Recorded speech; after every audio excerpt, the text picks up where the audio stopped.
Dans un monde qui change très vite, la stabilité est une denrée précieuse. Voilà ce qu'Emmanuel Macron est venu montrer en Inde. Le président français a entamé son quatrième voyage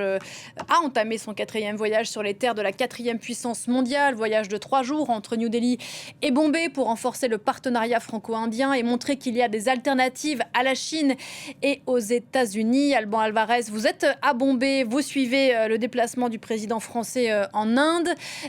Narendra Modi s'apprête donc à accueillir le président français. Qu'attend-on en Inde de cette rencontre ? Alors ici, et surtout pour l'Elysée et pour les Indiens, ce qu'on attend ici, c'est de renforcer donc ce partenariat stratégique. Il y a quand même une centaine de chefs d'entreprise qui accompagnent le président Emmanuel Macron à Bombay, puis ensuite à New Delhi, où se tient le sommet sur l'intelligence artificielle.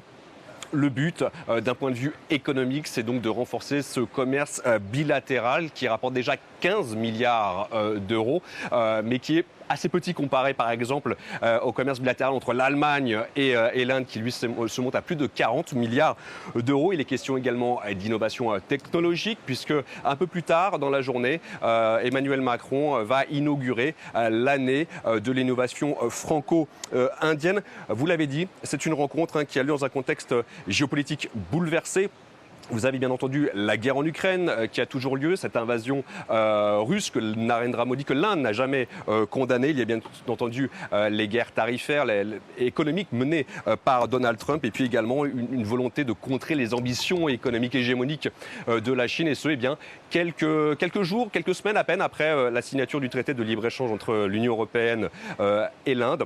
Et puis au menu, bien entendu, il y a cette annonce qui a été faite il y a quelques jours par le ministère indien de la Défense, cette promesse d'achat de plus de 100 rafales et la valeur de cette promesse d'achat est estimée à 30 milliards d'euros. Alban Alvarez, depuis Bombay en Inde, merci beaucoup.